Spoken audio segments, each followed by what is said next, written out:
Urea की दूसरी top dressing हमें किस टाइम पर करना चाहिए, कैसे पहचानें कि हमें धान में दूसरी टॉप ड्रेसिंग की ज़रूरत हो गई है। अब तो वीडियो शुरू करते हैं, लेकिन चैनल पर नए हैं तो चैनल को सब्सक्राइब कर लीजिएगा। सबसे पहला जो आपको काम करना है वो यही काम करना है कि अगर आपके खेत में खरपतवार हैं तो खरपतवार नाशी अब इस टाइम पर आपको डालने से फ़ायदा नहीं होगा। इससे जो है पौधों को कहीं ना कहीं नुकसान पहुंचता है। तो इसलिए आपको निराई कर देना है। जैसा कि आप यहाँ पर देख रहे हैं, मैंने खेत की निराई कर दी है। और निराई जब आप कर देंगे तो निराई करने के बाद अगर खेत में पानी थोड़ा बहुत जमा रहता है तब भी कोई दिक्कत नहीं, अगर पर्याप्त नमी है तब तो और भी अच्छा है। तो क्योंकि मेरे खेत में पानी पहले से हल्का हल्का भरा हुआ है और मैंने अभी इसमें निराई की है, और निराई करने के बाद अब मैं दूसरी टॉप ड्रेसिंग यूरिया की करने जा रहा हूँ। हम कैसे पहचानेंगे कि किस टाइम पर आपको दूसरी टॉप ड्रेसिंग करनी चाहिए? तो आपको यदि हम यहाँ पर दिखाएं तो आप देख सकते हैं कि पौधे में हल्का पीलापन आ चुका है। मतलब बिल्कुल पीला नहीं है, लेकिन हल्का पीलापन आ चुका है। कुछ पत्तियों में हल्का आपको पीला दिखाई पड़ रहा होगा। तो जाहिर सी बात है कि इस टाइम पर नाइट्रोजन की पौधे में कमी हो रही है। और दूसरी टॉप ड्रेसिंग, जैसा कि मैंने पहले बताया कि 40 से 50 दिन के बीच का जो टाइम होता है, इस टाइम पर हमें दूसरी टॉप ड्रेसिंग करनी रहती है। तो अब हम पहचाने कैसे कि हमारे खेत में इस टाइम पर बिल्कुल मेन टाइम हो गया है, पीक टाइम हो गया है कि अब हमें दूसरी टॉप ड्रेसिंग करना ही करना है।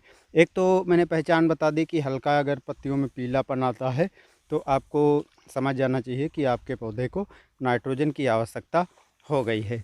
और दूसरी जो पहचान है वो आपको किसी पौधे के पास आप चले जाइए। जैसे ये पौधा है, तो अब इस पौधे को, एक पौधे को आप निकाल लीजिए। जैसे हम यहाँ पर पौधे को निकाल लेते हैं। अब यदि हम देखते हैं कि पौधे में नीचे से गांठ बनना चालू हो गई, यानी एक गांठ यहाँ पर बन चुकी है। तो अगर इस तरीके से गांठ बनना चालू हो गई है तो अब पौधे को ज़रूरत पड़ेगी यूरिया की, क्योंकि इस टाइम पर जब गांठ बनना चालू होती है यानी पौधा बढ़वार चालू कर देता है। और जब पौधा बढ़ेगा तो इसके लिए अच्छे से पोषक तत्व की आवश्यकता होती है, अच्छे से वो प्रकाश संश्लेषण कर सके। तो इसलिए दोस्तों, जो ये गांठ एक एक बनना चालू होती है, यानी जब पहली गांठ बन जाए तो उसी टाइम पर आपको जो है यूरिया डाल देनी ज़रूरी है। अगर आप इस टाइम पर यूरिया डाल देते हैं तो पौधे की जो लंबाई है, जैसे अभी आपको यहाँ पर हम दिखा दें तो कुछ पौधे इसमें अभी छोटे हैं, कुछ बड़े हैं।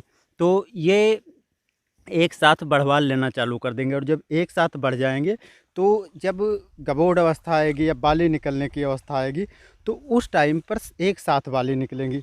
अगर आप इस टाइम पर नहीं डालते हैं या इसके पहले डाल देते हैं या इसके लेट डालते हैं तो ये जो छोटे पौधे आपको दिखाई पड़ रहे हैं, ये अमूमन तौर पर पौधे छोटे ही रह जाते हैं। इनकी प्रोसेस धीरे चलती है।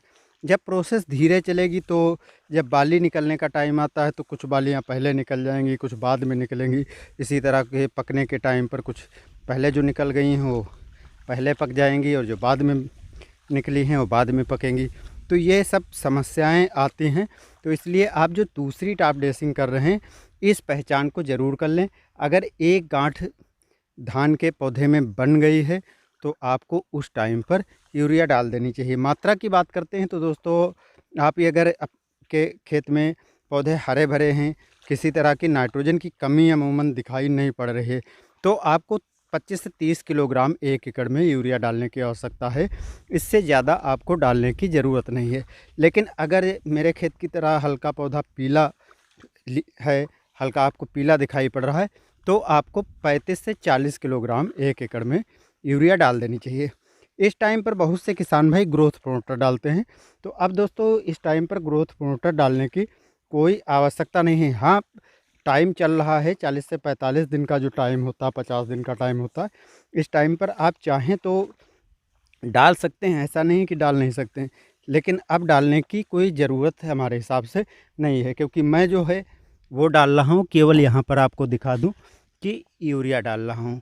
यूरिया के अतिरिक्त कोई चीज़ दूसरी मैंने नहीं मिलाई है, क्योंकि अब दूसरी चीज़ की ज़रूरत नहीं है, क्योंकि इसके पहले मैंने नैनो डीएपी का स्प्रे कर दिया था। अगर आपने नैनो डीएपी का स्प्रे आदि कर दिया है या किसी तरह से फास्फोरस और पोटास की पूर्ति कर दी है, हालांकि पोटास की पूर्ति के लिए मैंने जो है एनपीके यूज किया था बुआई के टाइम पर 12-32-16, तो अलग से पोटास डाल नहीं रहे हैं। बाद में अभी इसके बाद जब गबोड़ अवस्था आएगी तो उस टाइम पर मैं पोटास 0050 जो है उसका स्प्रे करूँगा। तो बाद की बात है, वो उस टाइम पर आपको जानकारी ज़रूर देंगे। लेकिन अब इस टाइम पर मैं नाइट्रोजन की पूर्ति के लिए केवल यूरिया डाल रहा हूँ।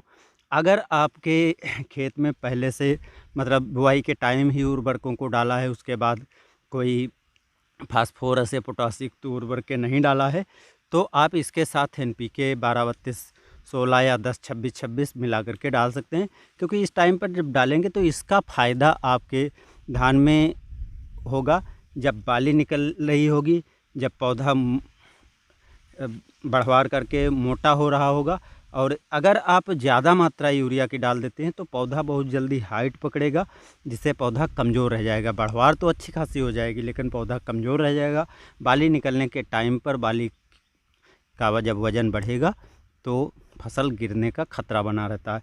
तो इस टाइम पर जिस मात्रा में मैंने उर्वरकों को बताया है उस मात्रा में डालें। अगर आप इस टाइम पर NPK डालना चाहते हैं 10-26-26 या 12-32-16 या 20-20-0-13, इसमें ऐसे कोई डाल सकते हैं, लेकिन 20-20-0-13 बेहतर है कि ना डालें, क्योंकि उसमें पोटास नहीं होती है, फिर आपको पोटास अलग से मिलानी पड़ेगी। तो जो NPK 10-26-26 या दूसरी जो है 12-32-16 इसको डालना है तो 20 से 25 किलोग्राम आप NPK ले लीजिए और साथ में मिला करके इस टाइम पर डाल दीजिए। बहुत बेहतरीन रिजल्ट दोस्तों आते हैं। आप एक बार इसको ज़रूर यूज करके देखिएगा, और अगर आप यूज करते हैं तो कमेंट में बताइए कि आपको कितना अच्छा लाभ मिलता है। बाकी इस टाइम पर DAP डालेंगे तो DAP में केवल फास्फोरस होती है, पोटास की आवश्यकता आगे आने वाले टाइम में पौधे को होती है, तो इसलिए पोटास की पूर्ति आप किसी भी विकल्प से कर सकते हैं। यदि साथ में डालना चाहते हैं तो डाल दीजिए, नहीं तो बाद में स्प्रे करके भी पूरा कर सकते हैं। तो बस दोस्तों, आज की जानकारी इतनी ही। मिलते हैं नए वीडियो में। धन्यवाद।